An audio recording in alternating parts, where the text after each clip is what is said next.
There's a very beautiful passage from the teachings of Julian of Norwich, the medieval English Christian mystic.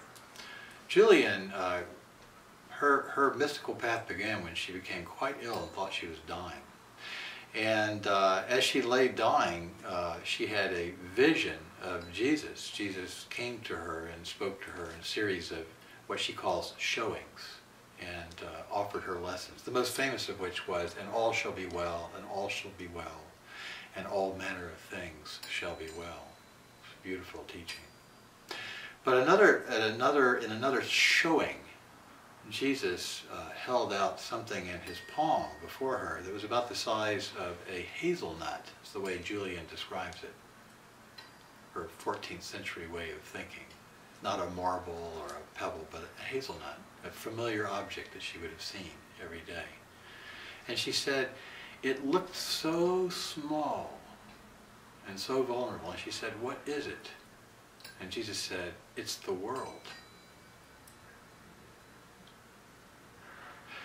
And Julian was overwhelmed because it seemed like it would perish at any moment. And she said, "How can it exist?" And Jesus says to her, "It exists because I love it."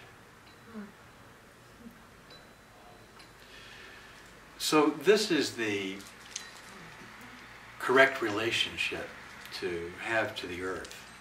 The practice that we do here, chanting the Om Mani Padme Hum, the 6-syllable mantra, very old Buddhist mantra, very green mantra.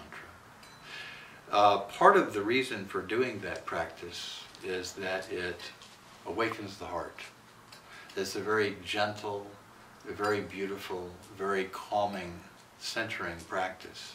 Because frankly, the teachings of green meditation are pretty powerful. When we begin to study green meditation, we realize that we're on a very, very long journey as a species, from an infinitely remote past to a potentially infinitely remote and distant future. And that we've been traveling this path for a very, very, very long time. And for a lot of people, this can create a sense of agoraphobia. It's almost like, don't look down. Because if you look down, you'll realize that there aren't just years below your feet, or centuries, but millions and even billions of years. That what you walk on is the true depth of time.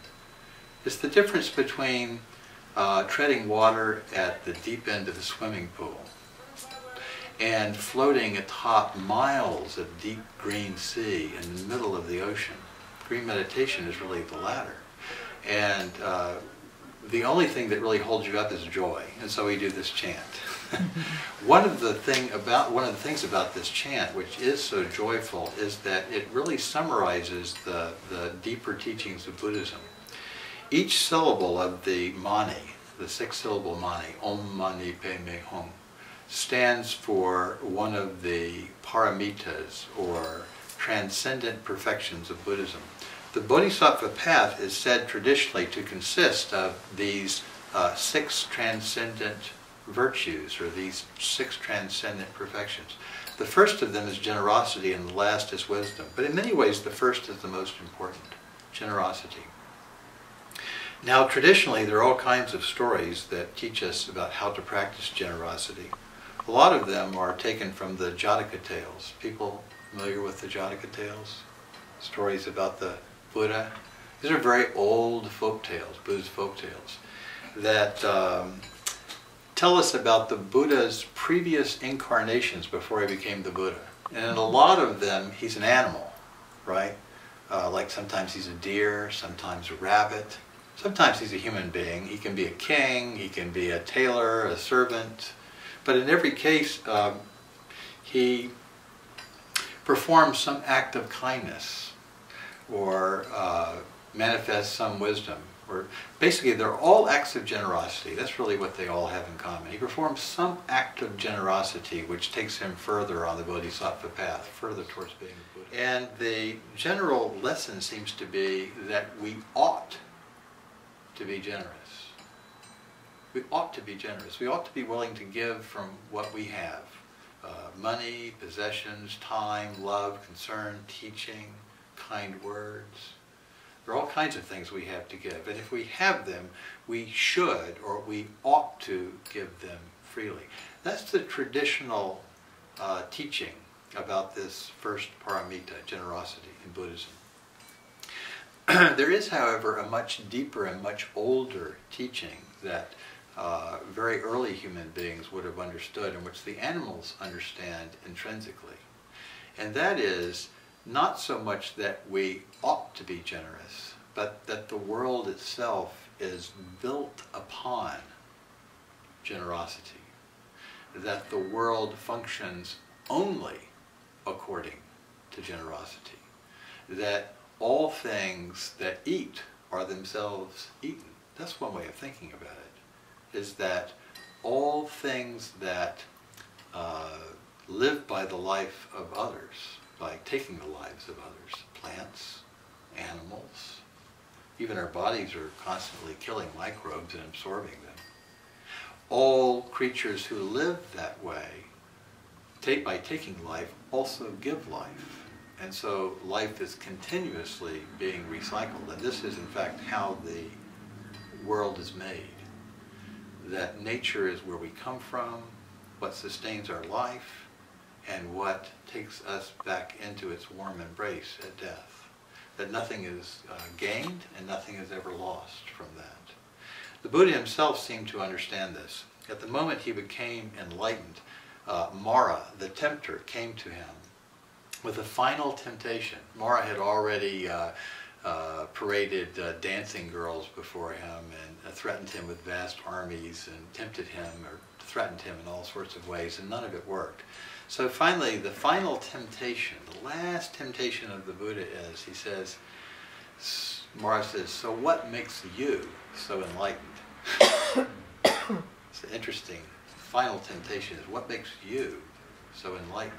Or how can you claim to be enlightened? Literally what he says is, what gives you the right to sit in that seat underneath that tree and proclaim your own enlightenment?